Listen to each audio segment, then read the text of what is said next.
Olá pessoal, agora são 5 horas e 2 minutos, hoje é terça-feira, dia 30 de junho, depois de 2 semanas sem live, a gente volta aqui para bater um papo com vocês, hoje um assunto bastante interessante, aliás como todos, né? Sem modéstia, a gente tem feito aí lives bastante interessantes com assuntos legais, porque atualmente está tendo uma enxurrada de lives, né? Todo mundo faz uma live para alguma coisa, então virou meio que carne de vaca, né? Como diz o outro. Então a gente tem que fazer algo que realmente seja diferenciado, algo diferente, não que seja melhor a nossa, nada disso. Mas a gente procura fazer diferente, tá? A gente vai falar hoje sobre a Revolução Esquecida de 1924 em São Paulo. Eu confesso que quando o historiador e tenente-coronel da Polícia Militar do Estado de São Paulo, tenente-coronel da Reserva Sérgio Marques, sugeriu esse tema, realmente eu fiquei surpreso porque eu não conhecia, não sabia dessa revolução e hoje nós vamos aprender um pouco sobre ela. O coronel já chegou, assim que ele solicitar a entrada a gente já vai começar. Aliás, eu aproveito para pedir que vocês me informem se o som está bom, tá? Porque eu estou usando um fone diferente hoje, eu comprei um fone de ouvido e resolvi experimentá-lo aqui na live, enfim. Vamos ver se tá legal, né? Se não estiver eu troco e coloco aquele fone tradicional que está à mão aqui. Vamos lá.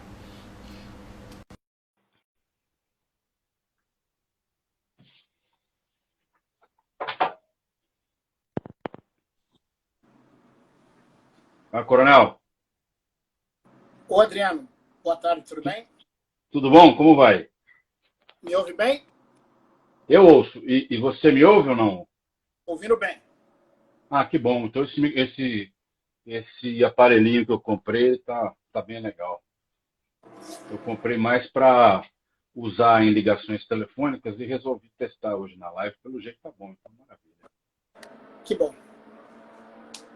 Coronel, eu estava falando o seguinte quando você chegou aí, é que esse tema que você sugeriu realmente me surpreendeu, porque eu não sabia, como acho que milhões de paulistas não sabem até hoje, que em 1924 houve um movimento, né? Vamos, sei lá, que além de revolução, que outros nomes poderíamos dar, né? Quer dizer, mas houve um movimento, alguma coisa que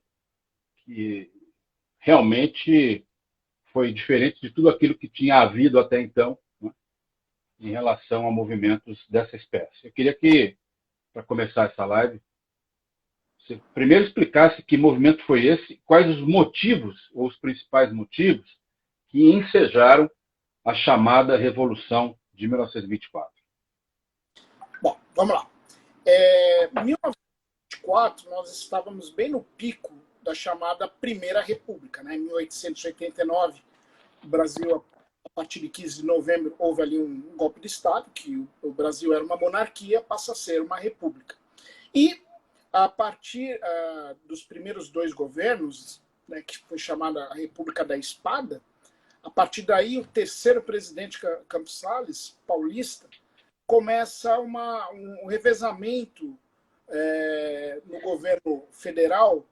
Uma hora era Minas, outra hora era São Paulo. É chamada política do café com leite, né, que imperou praticamente até 1930.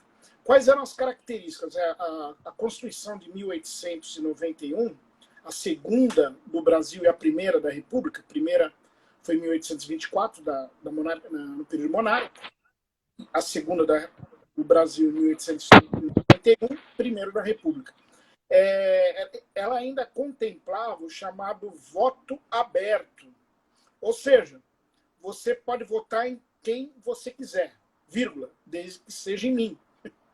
Né? Era o chamado voto de cabresto, mulheres não votavam, analfabetos não votavam, e o país era um país essencialmente de analfabetos. Né? E sempre a situação ganhava. Nunca a oposição ganharia. Por quê? Porque ela contava justamente com esse apoio dos latifundiários, principalmente do estado de Minas e de São Paulo, que tinham as maiores populações. Então, houve um revezamento, ora São Paulo, ora Minas Gerais. Era aquele tal da política do café com leite, não era? Que falava isso? É do Isso eu café aprendi na escola, lembra? O café, o produto de exportação, principal produto de exportação brasileiro, produzido essencialmente no estado de São Paulo, e a união com Minas, o leite, né? Ali existente, né? Entre aspas, política do café com leite, com apelidado esse período. No início da década de 20, esse sistema já apresentava um desgaste muito grande, porque a classe média que estava em pleno desenvolvimento, o Brasil começava a ter as primeiras indústrias, e São Paulo era o seu carro-chefe, começaram a exigir mudanças estruturais na sociedade brasileira. E essas mudanças foram muito capitalizadas pelos militares, principalmente militares de baixas patentes, oficiais de baixas patentes, essencialmente tenentes e capitães. Então, eles eram oriundos dessas classes médias, né? Não eram milionários, não eram ricos, mas muitas vezes eles ingressaram nas Forças Armadas para poderem ter uma educação de qualidade e poder alcançar o lugar ao céu. Não é muito diferente de hoje, viu, Adriano? As academias militares, elas essencialmente são grandes centros de recrutamento de pessoas que vão estudar muito, né, para poderem melhorar de vida. Isso aí não mudou até hoje nas academias militares, tanto das polícias quanto das Forças Armadas. Isso é uma constante na República Brasileira, esse diferencial, que as pessoas só conseguem muitas vezes nesse aspecto. O que aconteceu? Em 1920, essas mudanças começaram a existir. O Brasil, lembramos, ela foi fundada pelo positivismo de Auguste Comte, né, que é uma ideologia em que tecnocratas deveriam gerenciar a administração pública, né? E as Forças Armadas eram muito influenciadas, em especial o Exército Brasileiro, por essa ideologia, tanto que na bandeira brasileira tem a Ordem e o Progresso. Só faltou Ordem e Progresso. Ordem e Progresso, que seria o lema, entre aspas, dessa teorização positivista. A partir de 1920, esses jovens tenentes começaram a ficar muito insatisfeitos.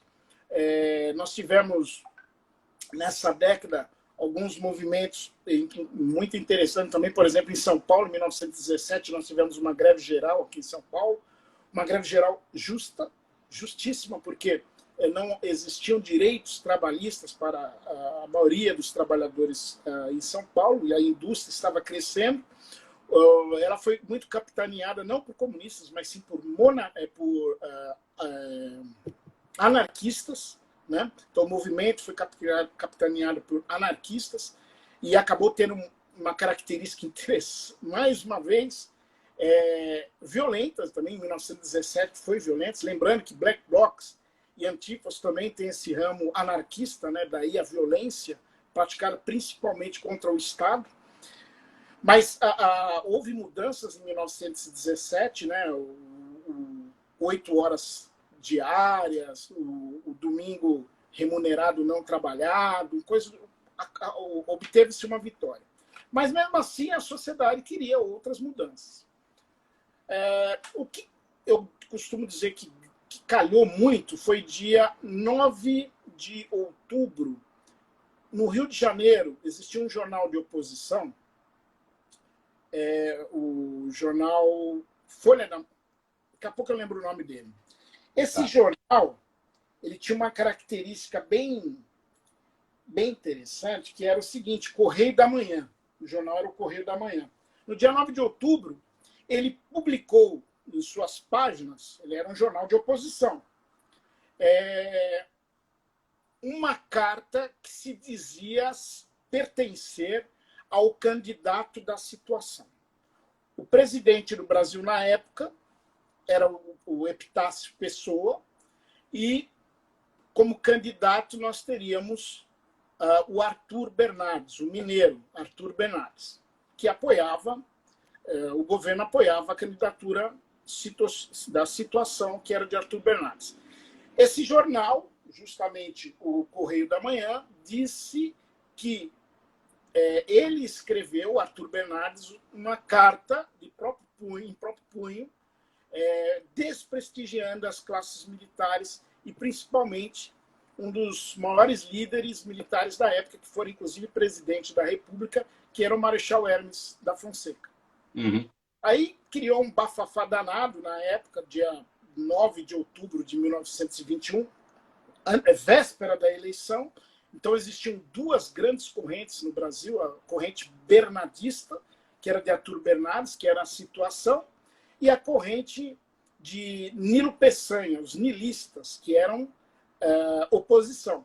Foi feita campanha presidencial, foi uma das maiores campanhas do Brasil até aquele momento, né?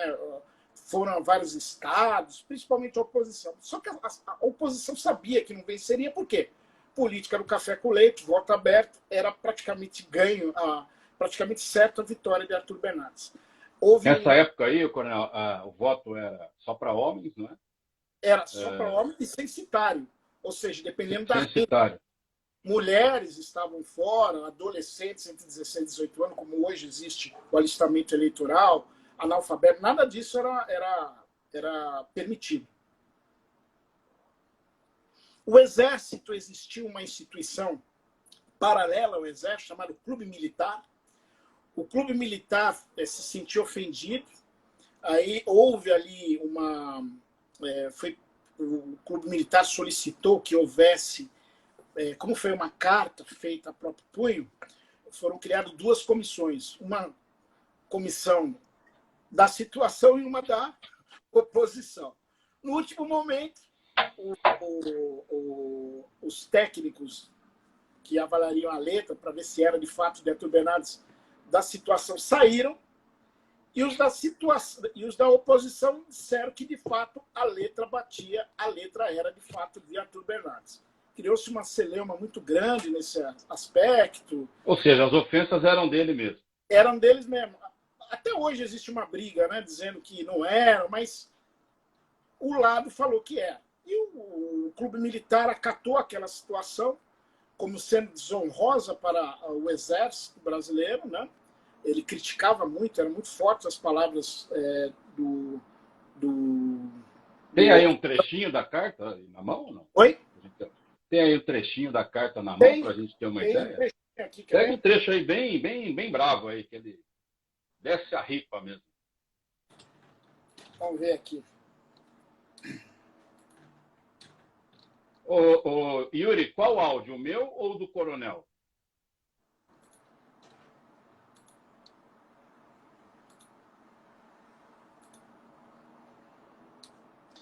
Tem um trechinho aqui, posso ler? Olha o que diz. Pode. Ele mandou uma carta para um senador da situação, né? Tá.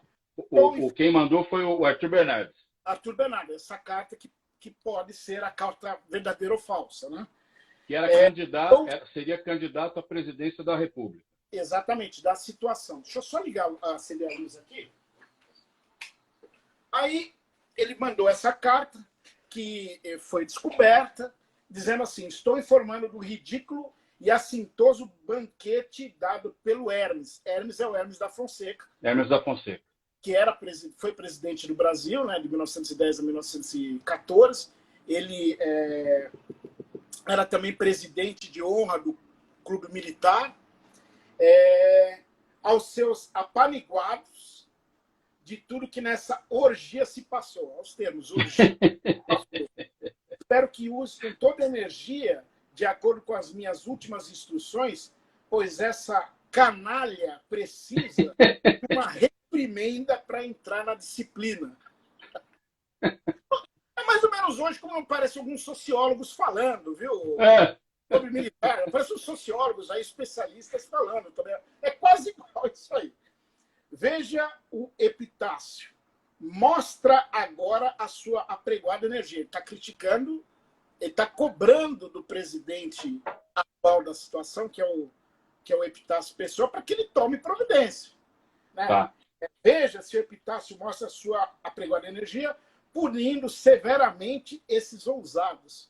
prendendo os que saíram da disciplina e removendo para bem longe esses generais anarquizadores. Quer dizer, bem longe, entenda-se Amazonas, coisas do gênero, né? Se o Epitácio, com medo, não atender, use de diplomacia que depois do meu reconhecimento ajustaremos contas. Né? A situação não admite contemporização. Os que forem venais, que é quase a totalidade, compre-os com todos os seus bordados e galões. Ou seja, dê dinheiro para os generais. E aí, depois dessa carta, que é nem um pouco educada... Que vazou. Ah, vazou? Ela vazou, essa carta vazou. Não era para ser... Ah, entendi. Essa carta vazou, por isso que caiu no jornal oposicionista. Entendi. Eu não sabia que tinha ido para o jornal por causa disso. Ela vazou, né? Ela foi enviada, só que perderam, vazou. Deu uma crítica muito... Bom, resumo da ópera, o que aconteceu? Houve a eleição em março de 1922. É lógico, o Nilo Peçanha, o candidato da oposição, perdeu. Quem levou foi o Arthur Bernardes. Só que a assunção do governo, a eleição em março, a assunção só seria em novembro, dia 15 de novembro, que é o dia da proclamação da República. Ou seja, nesse período poderia acontecer muita coisa. E é justamente nesse período que aconteceu muita coisa. Na véspera de um evento que eu vou falar daqui a pouco, inclusive Marechal Hermes da Fonseca foi preso pelo Epitácio Pessoa. E o clube militar foi fechado com a mesma lei que se fechava casas de prostituição. Ô, louco! Então, foi bem... O que aconteceu? Explodiu um movimento em 22, que ficou conhecido na história como os 18 do Forte de Copacabana, no dia 5 de 1922. Os 18, muitas unidades iriam apoiar, na última hora não apoiaram. Então, só quem acabou apoiando foi a Escola Militar, com os cadetes. Inclusive, um dos motivos, a academia, a escola ficava no Rio de Janeiro. A partir daí, tiraram a escola do Rio de Janeiro e colocaram em Resende, que é a AMAN. Os cadetes longe das cidades. Né? Entendi. Você vê como tudo tem uma razão, né? Eu sempre me perguntei por que a AMAN era em Resende e não no Rio de Janeiro, como é, por exemplo, a Escola Naval, que fica na ilha de Vila Gagnon. Mas fica numa ilha. Fica numa ilha, exato. Separado. Fica numa ilha. Exato. Fica numa ilha. E a Academia de Força Aérea é em Pirassununga, a AFA. É que a Academia da Força Aérea foi criada muito depois, né? A Academia da Força Aérea era no Rio de Janeiro, nos Afonsos, porque o Ministério da Aeronáutica foi criado em 1941. Né? Bem depois, porque a aviação do Exército e a aviação naval nesse período. Em 41 elas foram reunidas, criaram o Ministério da Aeronáutica e a Força Aérea Brasileira. A arma mais antiga é a Marinha, né, Coronel? A arma mais antiga é a Marinha, né? Porque ela chegou primeiro aqui no Brasil através das naus de Cabral. Né? Então ela é considerada a mais antiga como força existente, força territorial. Eu não queria pular, mas como a gente já está com 25 minutos de live, eu queria chegar em São Paulo para a gente falar do que aconteceu aqui. Que transição a gente pode fazer disso que a gente está agora para a vinda do movimento em São Paulo? Aí o que aconteceu?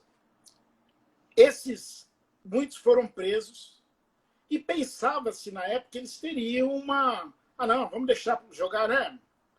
Vamos deixar tranquilo, vamos dar uma puniçãozinha qualquer, tal. Só que o que aconteceu? O Arthur Bernardes, já no governo, acabou influenciando a justiça, porque a justiça também era muito dependente do executivo naquela época, né? A justiça não era tão justa assim. Qualquer semelhança é mera coincidência. Eu ia falar isso, daí eu fiquei quieto. Ainda bem que você falou. Qualquer semelhança é mera coincidência, o Supremo, né? E esses... Não, mas não é só o Supremo, não, né? Geralmente nós temos vários problemas aí, enfim. Esses tenentes e capitães foram punidos, a pena aumentou muito e eles também seriam expulsos das respectivas forças. Muitos deles desertaram e, a partir do momento que eles saíram do exército, eles começaram a manipular uma nova revolução. E eles escolheram aqui São Paulo, porque era distante do Rio de Janeiro, que era muito policiado. E aqui eles entraram em contato com um oficial muito bem quisto pela tropa, que era, na época, o Major Miguel Costa, que era subcomandante do regimento de cavalaria. O mesmo regimento de cavalaria da Polícia Militar hoje, que na época era a Força Pública. Né? Tá. Fizeram os contatos, até que no dia 5 de julho de 1924, 2 anos após o movimento de 22, dos 18 de Forte, estourou a Revolução aqui em São Paulo, com o objetivo número 1, a derrubada do governo Arthur Bernardes. Segundo, o voto secreto, porque o voto era aberto. Terceiro, estudo obrigatório, do primário obrigatório para todos os brasileiros. Naquela época também não era. Quarto, a independência do judiciário, porque o judiciário ele sofria muitas influências. Né? Então, essas eram as propostas desses revolucionários aqui em São Paulo. Foram unidades do Exército e da Força Pública Paulista, que é a Polícia Militar do Estado de São Paulo. Diga-se de passagem, a única vez que a Polícia Militar do Estado de São Paulo, né, com o nome de Força Pública, houve uma divisão. Parte permaneceu legalista e a outra parte tornou-se revoltosa. Então, a única vez que houve essa cisão e divisão dentro da instituição. Coronel, qual era o efetivo da época da então Força Pública, atual PM? A Força Pública é em torno de 6 mil homens no Estado. E aí ficou meio a meio, ou mais legalista e mais rebelde? Só para você ter uma ideia, só no regimento de cavalaria, todos acompanharam o Major Miguel Costa, eram 500 homens. Então, em torno de 1.500, 2.000 homens acabaram acompanhando a Força Pública. Foi a espinha dorsal do Exército Revolucionário aqui em São Paulo, junto com o Exército Brasileiro. Então, quais foram as unidades do Exército Brasileiro que aderiram? O 4º BC, é eles chamam de Quartel de Santana, que hoje é o CPOR, que fica ali na Avenida Alfredo Pujol. Ele era o 4º Batalhão de Caçadores do Exército. Esse foi um batalhão do Exército que apoiou. Do interior também vieram alguns que apoiaram. Batalhão de Itu, Batalhão de Rio Claro, Batalhão de Jundiaí, todos apoiaram a Revolução. Né? O 1º e 2º Batalhões de Infantaria, Rota, fica no quartel da Rota, 1º Batalhão, o 2º Batalhão ficava ali ao lado.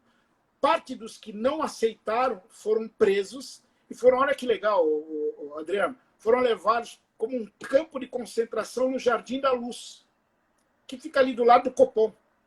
Sim. Virou um campo de concentração daqueles soldados da Força Pública que não aceitaram ser revolucionários. E onde é o Copom hoje era o Corpo Escola. Corpo Escola é o que é a Academia de Polícia Militar do Barro Branco, onde está o Copom hoje, ali na Ribeiro de Lima com Tiradentes. Era o Corpo Escola. Também o Corpo Escola acabou apoiando a Revolução. Caramba! O comandante-geral da Força Pública foi preso na casa dele.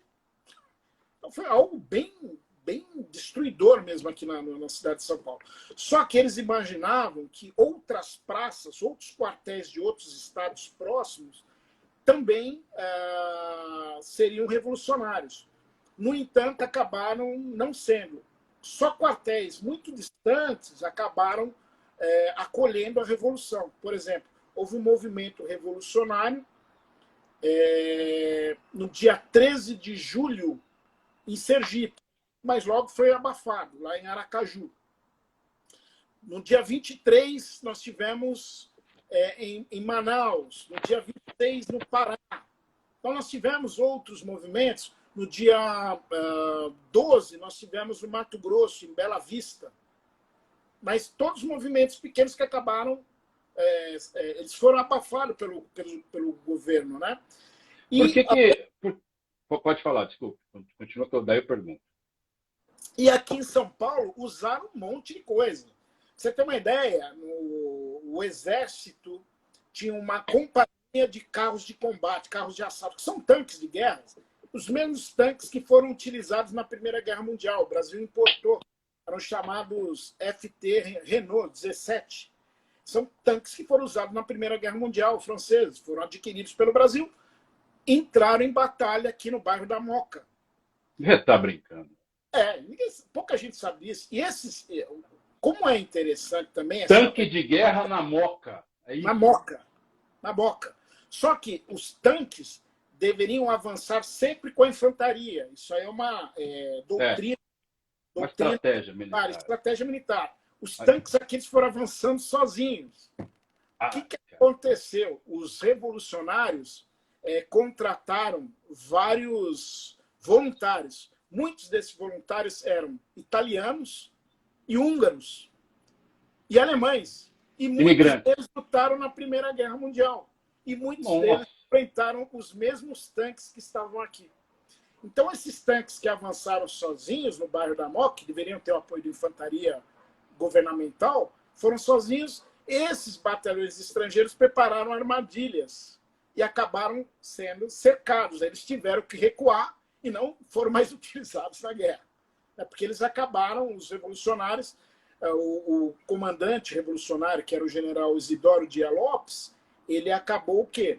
Falando, escrevendo, dizendo, quem apoia a revolução, que você que é civil, que vem apoiar a revolução, você vai ter um ordenado e no final da revolução você vai ganhar uma gleba, um terreno para que você possa viver da sua vida, da sua família. E muitos aderiram, muitos dos quais estrangeiros, que lutaram na Primeira Guerra Mundial. Né? E, por outro lado, dos lados dos governistas, contrataram revolucionários estrangeiros, sim, mas na área governamental eles contrataram jagunços, que eram pagos, eram chamados batalhões patrióticos, que eram pagos pelos latifundiários. Então, foi algo muito... E aí, no dia 8, o governador paulista, que era Carlos de Campos, na época era chamado presidente do Estado, no dia 8, o Palácio Campos Elíseos, que fica aqui na Avenida Rio Branco, em São Paulo, do lado da Princesa Isabel, onde tem o monumento do Duque de Caxias, começou a ser bombardeado pelos rebeldes. Ele saiu de lá fugido e foi ali para o Lago do Palácio, que fica onde é hoje, ali a área central, Centro Velho ali de São Paulo. Ele se asilou na Secretaria da Justiça. De lá, um cara chamado Eduardo Gomes, Tenente Eduardo Gomes. Eduardo Gomes, que viria a ser o presidente depois, não? Ele foi candidato 2 vezes. Candidato, isso. Ele era de 22, ele foi um dos 18 do Forte que sobreviveu. Ele era oficial artilheiro, ele deu um tiro específico ali, matou um monte de gente, inclusive soldados da Marinha, porque a Marinha também participou desse levante, através de Santos. Eles subiram até São Paulo, participaram do combate contra os rebeldes, morreram muito e ele abandonou a cidade e foi para o interior. O que era o interior? Era o bairro da Penha, que é a Rua Guaiaúna, onde fica o metrô Penha. Ficou ali comandando. E a cidade ficou abandonada. Eles abandonaram, então, no dia 9 de julho. Na Penha já era interior do estado, é isso? Na verdade, era um bairro extremamente afastado da capital. A Penha. Entendi. Mas muito afastado. A cidade tinha uns 700 mil habitantes. Hoje são 12 milhões. Né? Então, a partir daí, do dia 9 de julho até o dia 28 de julho, os rebeldes lideraram a cidade de São Paulo. Mas logo veio o contragolpe governamental. Então, eles começaram a regimentar tropas de todos os estados, inclusive polícias. Então, além do Exército Brasileiro, além da Marinha do Brasil, eles arregimentaram também a Polícia do Rio Grande do Sul, Polícia do Paraná, Minas Gerais, Espírito Santo, Bahia, Rio de Janeiro, todos para lutarem contra os revolucionários aqui na cidade de São Paulo. Todos. A partir de um instante, o governo, a partir do dia 11, dia 9, o Carlos de Campos abandonou a cidade de São Paulo, né, foi para Guaiaúna, na Penha. A partir do dia 11, começou o bombardeamento ostensivo, sem alvos militares, por parte do governo. Em São Paulo? Aqui em São Paulo. De onde eles bombardeavam?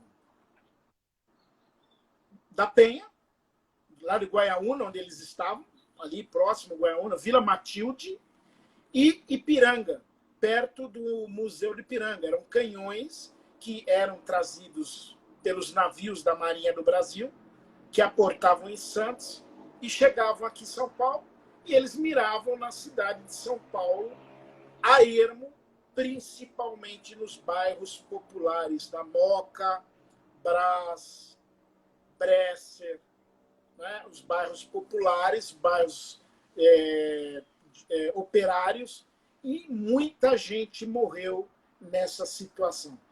No final da guerra, da batalha aqui em São Paulo, que foi dia 28 de julho, quando Isidoro Dias Lopes, que era o comandante revolucionário, viu que a cidade ela estava sendo cercada por todos os lados, ou seja, chegaria um momento que ela estaria totalmente cercada.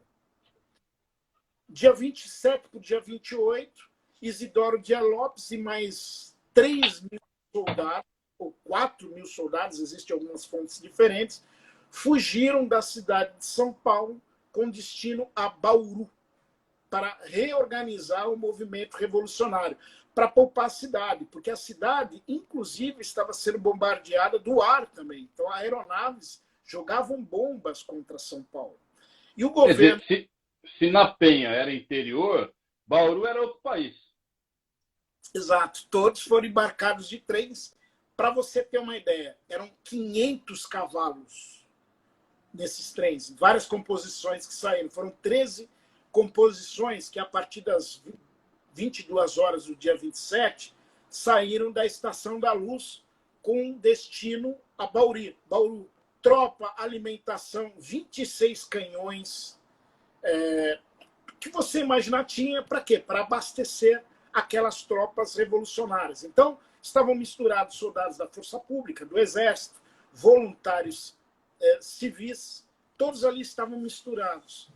Ô, coronel, tem hoje, 2020, fatídico ano, tem até hoje sinais em lugares de São Paulo, capital, que demonstram os bombardeiros dessa época? Por exemplo, eu estava lendo sobre esse assunto e diz que até hoje, lá no quartel da Rota, na Avenida Tiradentes, você tem alguma marca ali, bem como em outros lugares, né? Onde tem marca dessa guerra que houve aqui na capital? Nós temos alguns pontos. Igreja Santa Efigênia, no Largo Santa Efigênia. Santa Efigênia, sim.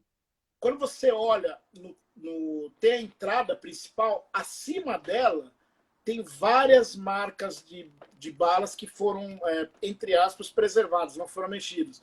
Tem em torno de 15, 20 buracos de balas que existem. Rapaz, eu quero entrar nessa igreja para ver isso. Eu nunca soube. Mas é fora, na parte externa. Ah, não precisa nem entrar, só ver lá de fora.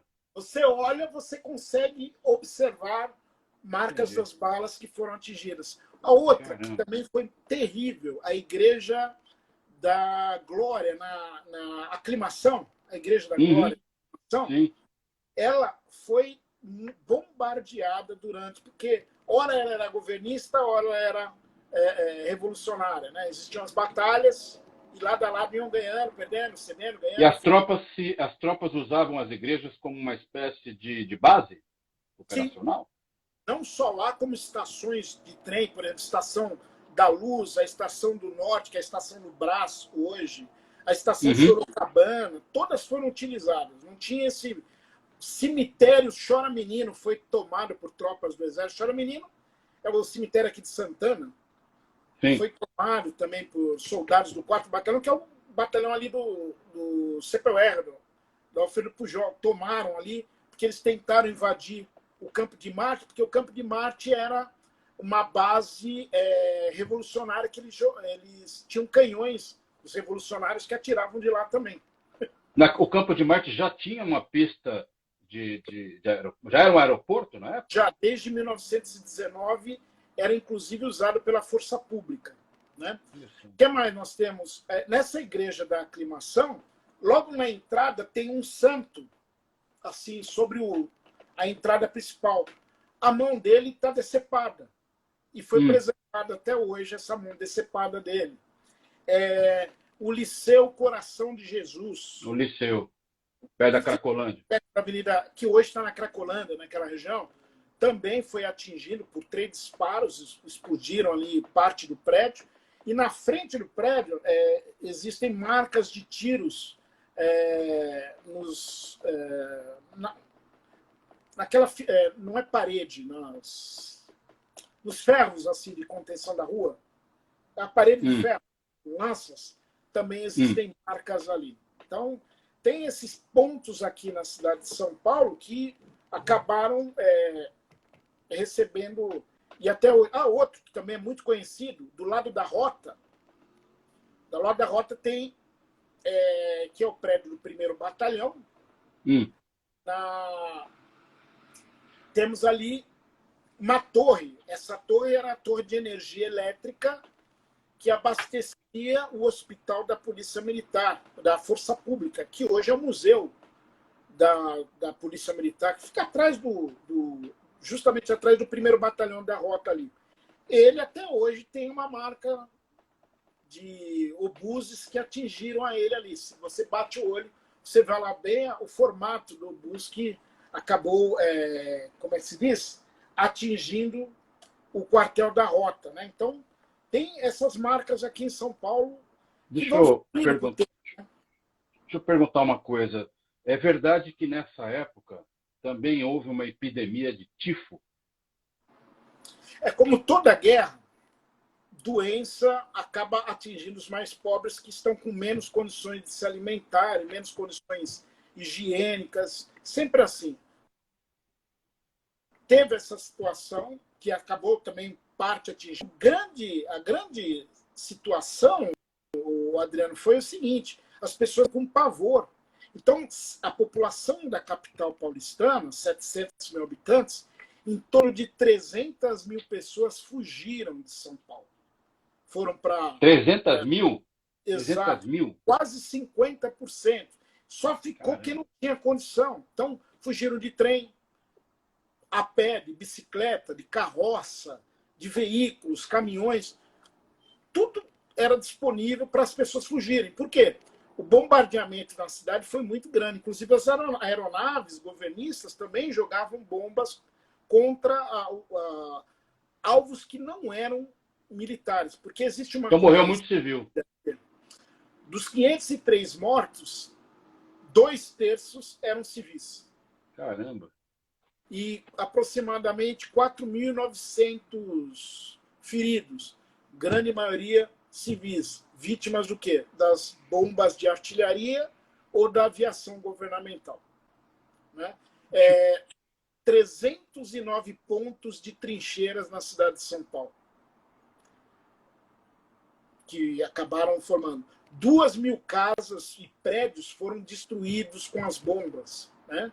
Então, os livros dizem o seguinte, muitos memorialistas dizem que à noite a cidade parecia velhinhas de bolo de aniversário, quando apaga a luz. Né? Aquela cidade parecia de tantos focos de incêndio em decorrência desse bombardeamento, que é muito errado. Esse bombardeamento é o chamado bombardeamento terrificante. Isso foi muito utilizado pelos alemães na Primeira Guerra Mundial contra as cidades francesas. Chegou um momento que eles não bombardeavam alvos militares, eles bombardeavam a esmo para realmente causar trauma na população. E o que aconteceu aqui em São Paulo? E houve tratativas para que o governo federal não jogasse bombas em São Paulo, mas o governo federal falou assim: não, é melhor a lei do que a cidade. A cidade é uma cidade que vai se reerguer, mas a lei tem que ser mantida.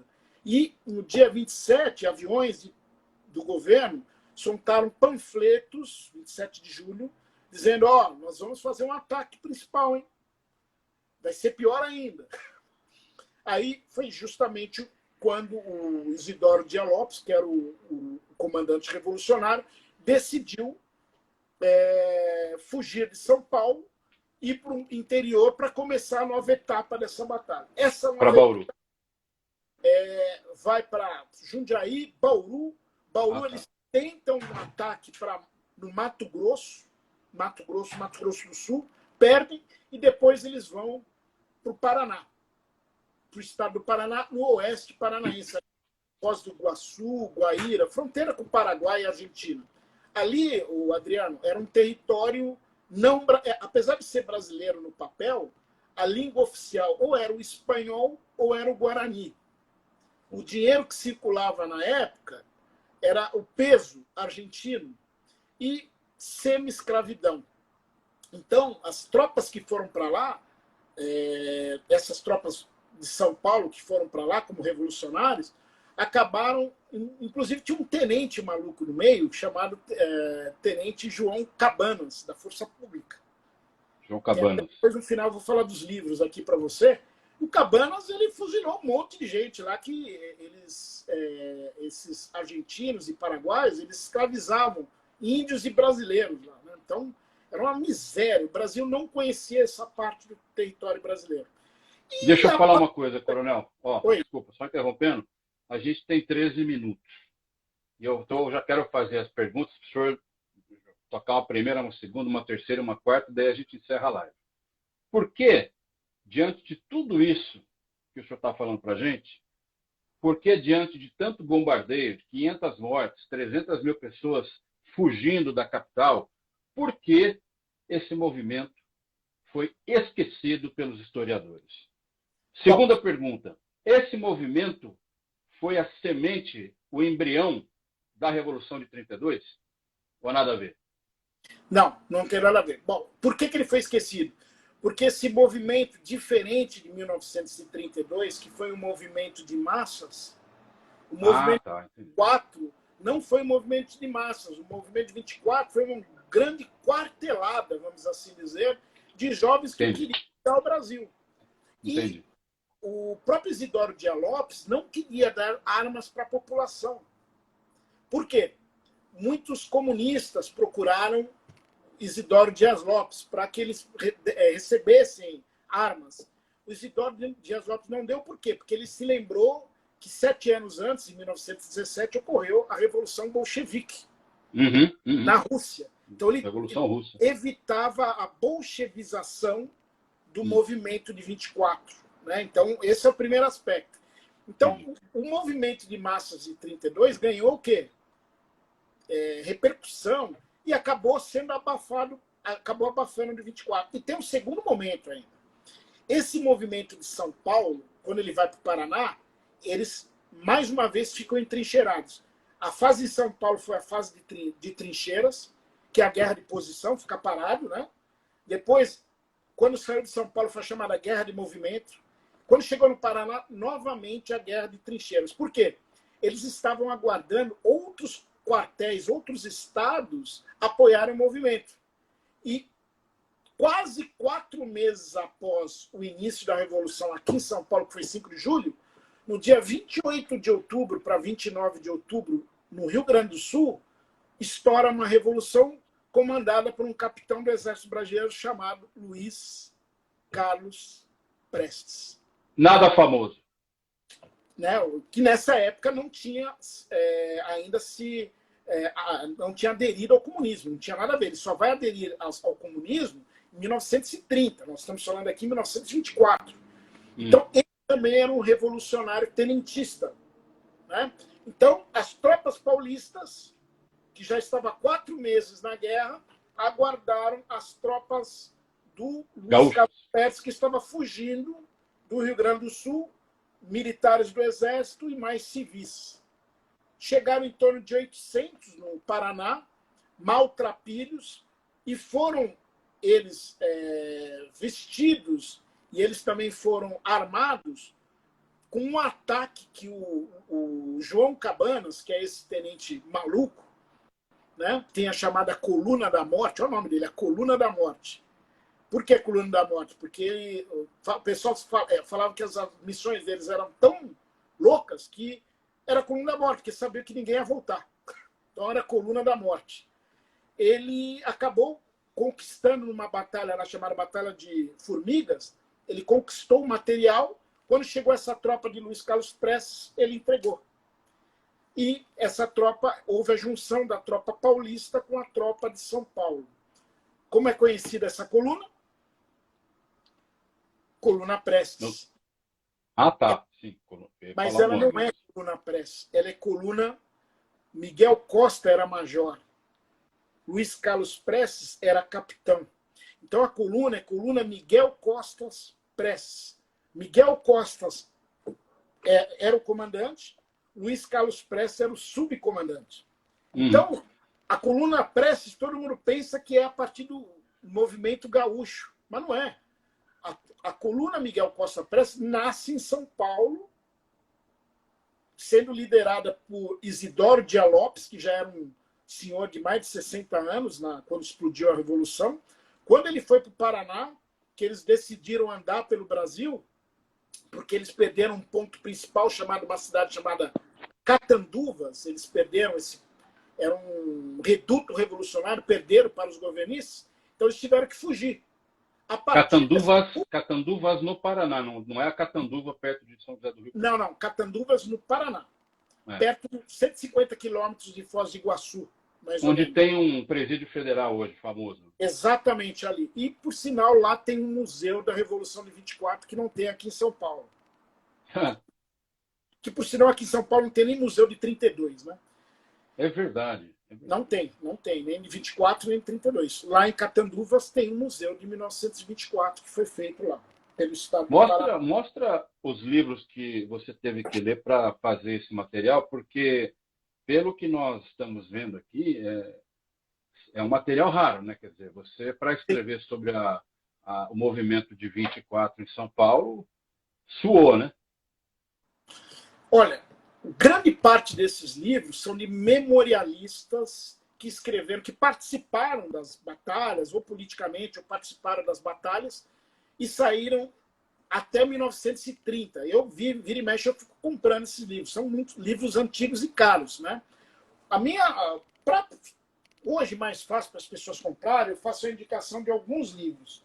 Para nós termos uma ideia, o assunto é tão esquecido que hoje só existem 3 obras que foram lançadas no século XXI. Só 3 obras foram lançadas no nosso século. 1924, século XX. É tão esquecida que só 3 livros foram lançados. Uma que eu indico é Duarte Pacheco Pereira. Não sei se dá para ver. 1924, o Diário da Revolução. Os 23 dias que abalaram São Paulo. É um dos livros. Mas isso aí acha ainda hoje ou só em sebo? Não, esses livros são do século XXI. São novos. Só 3 que eu vou indicar, depois vou passar os outros. Esse é um deles. O segundo livro é do professor Moacir Assunção, chama-se São Paulo Deve Ser Destruída. Esse livro é interessante porque ele mostra o aspecto social do sofrimento das pessoas, ele dá uma ênfase no sofrimento humano, né? Das guerras, mas do sofrimento humano. E nós temos um terceiro livro, que chama-se Bombas sobre São Paulo, Revolução de 24, da professora Ilka Stercoin. Ele é muito ilustrado, ele tem várias fotos do evento Revolução de 1924, esses 3 livros. De época, eu tenho um livro que foi relançado pela imprensa oficial, chama-se Agora Nós. Esse livro é do Paulo Duarte, é um jornalista que teve uma participação intensa na época. Tem o livro desse maluco que eu falei para vocês, que é o João Cabanas. Quando eu falo maluco, eu estou elogiando, porque ele foi um grande estrategista, na realidade. O nome dele, do livro, A Coluna da Morte, que é como a coluna dele era chamada, né? Fala o desenvolver operacional da campanha, porque ele teve um momento que mandaram, como ele teve grandes conquistas aqui na cidade, mandaram ele para o interior para distanciar as tropas que vinham cercando São Paulo. E ele é conhecido hoje no Brasil como o rei das técnicas psicológicas, porque ele entrava na comunicação da época dizendo o seguinte, que ele estava chegando com 500 homens, e o inimigo, quando via aquilo, falou, vou embora. Só que ele tinha 100, 150 homens. Né? Então, a guerra psicológica foi introduzida pelo João Cabanas. Cabana. Sensacional. Né? Deixa eu falar aqui uma coisa, só para a gente não perder. A Patrícia Penzin disse que o bisavô dela integrou a coluna Prestes e que a bisavó contava histórias de arrepiar. O doutor Dalmina diz que em Catanduvas havia o telégrafo. Depois ele continua aqui dizendo que os revoltosos tomaram a vila de Catanduvas. O blog Sintonia SP diz que a imprensa oficial tem livros sobre a Revolução de 24. E o doutor Dalmina completa dizendo que a Revolução de 24 foi mais duradoura em Catanduvas. Foram mais de 6 meses de guerra, mais de 1.000 mortos. Aí o Yuri complementa dizendo que tem o livro Miguel Costa, Um Herói Brasileiro, e o blog Sintonia SP também completa dizendo que o Museu Paulista também tem vários objetos da Revolução, bem como o Museu da Polícia Militar do Estado de São Paulo. O Yuri, inclusive, que está participando conosco, ele é autor do livro Miguel Costa, Um Herói Brasileiro, que fala que legal. de Miguel Costa e fala da participação frente à Revolução de 1924 e como comandante da coluna. E só para a gente concluir a sua pergunta que você fez, por que 24 não é esquecido? Por quê? Primeiro, entre Miguel Costa e Luiz Carlos Prestes há uma diferença muito grande. Luiz Carlos Prestes, virgem. Miguel Costa, separado. Estou falando em década de 20. Miguel Costa, espírita. Luiz Carlos Prestes, católico. 1920. O que mais? Luiz Carlos Prestes, oficial do Exército Brasileiro. Miguel Costa, oficial de força pública, oficial de polícia. Aquele preconceito existente. O que mais? Luiz Carlos Prestes, gaúcho de nascimento. Miguel Costa, de nascimento argentino. Ele veio criança para o Brasil. Argentino. Espanhóis. Né? Então, tudo isso colaborou para o quê? Esquecer a Revolução de São Paulo. Por quê? A Revolução de São Paulo passou a ser a coluna Prestes, que não é coluna Prestes, é coluna Miguel Costa Prestes. Por isso tudo acabou sendo esquecido, a Revolução de São Paulo. E outra, enquanto 1932 a Revolução foi nos limítrofes, na periferia do estado de São Paulo, né? A morte, então, estava à distância. Em 1924, a morte estava presente no quintal, uma bomba podia cair. Então, ela foi muito mais traumática nesse aspecto. Fazendo um comparativo, 503 mortes em 23 dias aqui em São Paulo. Na Segunda Guerra Mundial, a Força Expedicionária Brasileira, que fez um trabalho brilhante na campanha da Itália, morreram 470, em torno de 470 pracinhas, né, soldados brasileiros na frente italiana. E na Revolução Constitucionalista de 1932, morreram 770 paulistas. Né? Quando eu digo paulista, tem gaúcho no meio, tem estrangeiro, enfim, paulista é um modo de dizer, né? Dados constitucionalistas, morreram 770 em 3 meses de luta. Quase 3 meses aqui, morreram 501 em 23 dias. E como disseram aí lá em Catanduvas, de fato, mas é uma outra fase, né? Ela já é a fase da Revolução, a Revolução de 24, só que no Paraná também foi terrível, e as consequências dessa Revolução piores ainda, para a gente fechar. Isso é absolutamente desconhecido dos brasileiros. Quando o Catanduvas caiu, em torno de 400 soldados se renderam. Se renderam porque não tinham mais comida, não tinham alimento, não tinham uniforme, estavam só com tangas, enfim, doentes. Esses caras, grande parte eram da Força Pública de São Paulo. Arthur Bernardes acabou remetendo esses caras por navios conhecidos como navios da morte para o Macapá. Lá em Macapá, para Macapá, imagina, Amapá, perdão, o estado do Amapá, o território na época do Amapá. Se hoje é distante, naquela época era mais... Era a China. Aspecto... Era a China, o Japão. E a viagem, só na viagem, muitos já morreram nesses navios. Chegando lá, eles acabaram sendo vítimas de malárias e outras doenças. Foram dizimados esses 400 prisioneiros em São Paulo. É uma história absurda, virou um campo de concentração. E a grande parte desses guerreiros que lutaram em Canduvas foram morrer lá no estado do Amapá. Então, Coronel, tem que terminar agora, que falta 1 minuto para o Instagram derrubar a gente. Legal. Mas eu queria agradecer, porque essa live foi sensacional. Eu tenho certeza que todo mundo que ficou aí gostou, porque é um assunto que ninguém sabe, ninguém conhece, só quem estudou. E assim, queria agradecer muito mesmo, porque realmente eu jamais pensaria em fazer uma live sobre esse assunto, até porque eu jamais imaginei que tivesse havido uma revolução de verdade, uma guerra, né, na verdade. A guerra. Aqui, em plena Avenida Tiradentes, na Santa Efigênia, ou na Avenida Rio Branco, ou na Penha, enfim, eu estou realmente bastante incrível isso. Tá? Eu queria agradecer, eu quero fazer uma outra live, vamos conversar depois sobre um outro assunto. Eu amo história e eu me deleito com a história de tudo que é coisa, principalmente a história brasileira. Vou terminar aqui lembrando a você que essa live fica no meu Instagram. A gente vai gravar, deixar gravado no IGTV, tá? E amanhã tem mais. Amanhã a gente vai falar sobre risoterapia. Risoterapia, quem vai falar é o doutor Eduardo Goldenstein. Essa câmera está me sacaneando no fim da live. Eduardo Goldenstein, médico, doutor em psicologia clínica. A gente vai falar sobre risoterapia. Ele me propôs esse assunto, dizendo: Adriano, vamos falar sobre isso no momento de pandemia e etc. Acho que é um bom assunto.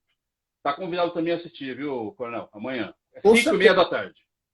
Obrigado. 5h30. Fisioterapia, tá bom? Um abraço, Coronel. Um abraço para todo mundo. Obrigado, viu? Um abraço a todos aí. Até a próxima.